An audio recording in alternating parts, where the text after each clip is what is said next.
My name is Erik. I'm a Goleta native, and I work in film in Santa Barbara.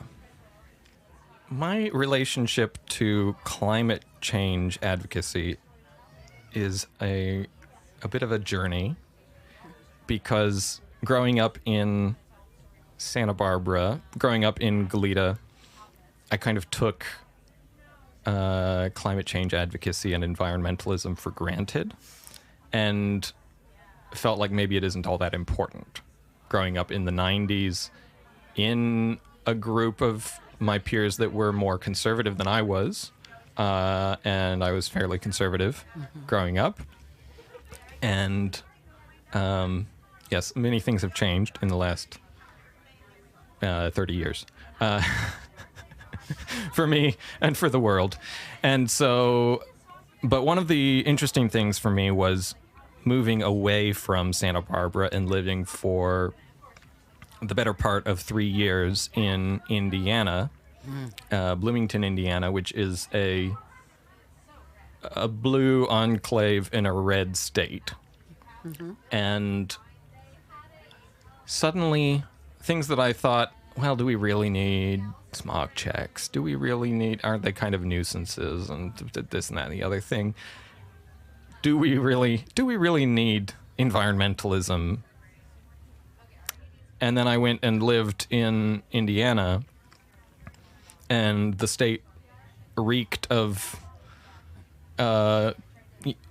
engines that need a ring job, and just burning oil out the exhaust pipes. And when you're biking along next to a bus and it exhausts right in your face, suddenly you go, well, maybe I really like, as annoying as it may be to comply with some of these regulations, the overall impact is very much something I like. And maybe I was just kind of being a bit contrary because everyone around me was so bought in, and I thought, well, I'm going to be here and thinking that I'm very, a very smart 12, 15, 16, 18, 21-year-old, and maybe we don't need to be as worried about all this as we are. And then from there, I've gone and educated myself a bit more. But that shift emotionally, I think, really did happen in leaving home, leaving the assumed pro-environmental world, and also moving to a liberal city, but in a state that did not have liberal policies, did not have environmentally friendly policies. And in fact, the opposite. They intentionally like to be the doormat for trucking. They have intentionally low metering fees for trucks driving through Indiana in an attempt to get them to drive through Indiana instead of elsewhere, and they just tear the roads up, and it's terrible.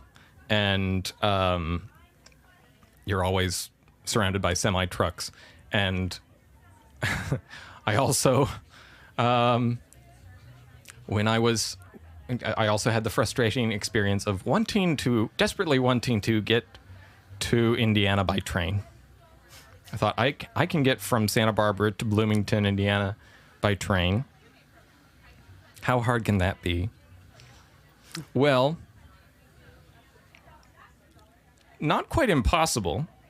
But there is a 12-hour layover in Chicago, and there's it was going to be like a 36-hour trip from Santa Barbara down to LA, and then like an 8-hour delay there, and then you get out, and I'm a huge fan of trains and always have been. So that part, but but it just struck me as ridiculous that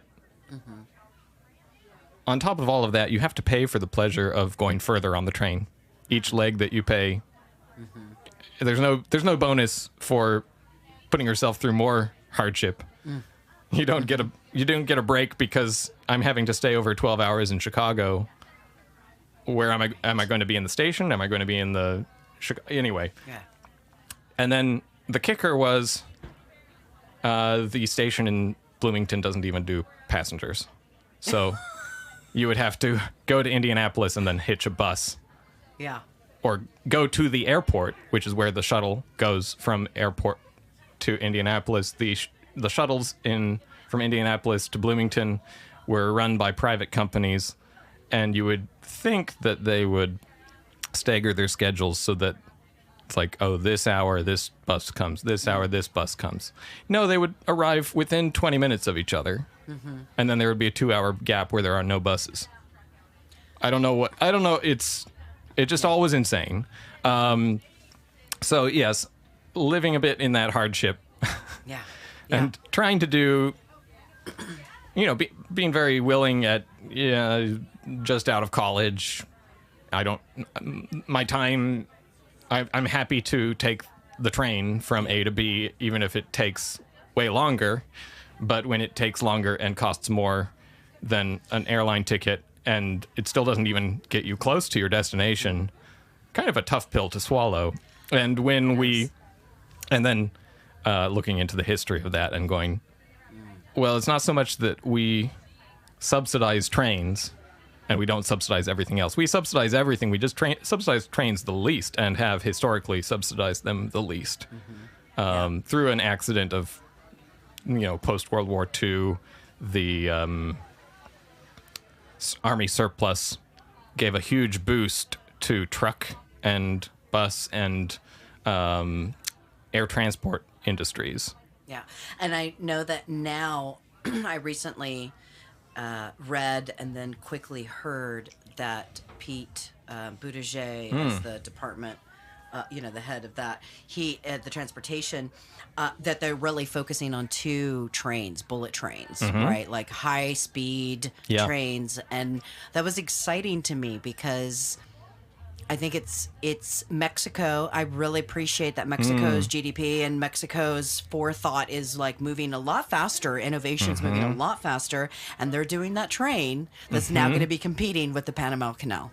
And it is going to cross over. So take a look at it because it's going to be bringing. I hadn't heard about that. Oh, not only that, they are also building an airport that is big enough to be able to land huge airplanes that are going to have cargo on it. Oh, the heavy lifters?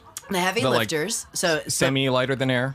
Yeah, they're like they will be unibody bringing or whatever. in all the cargo to then have where there is a train at the airport, and that train will be crossing Mexico, and that is how they're going to be in competition with the Panama Canal, and then bring in not only tourists in through the airplane, but also then the tourist and the inner tourists, right? The inner country tourists, not only just external, will then be able to cross over, go over to Tulum.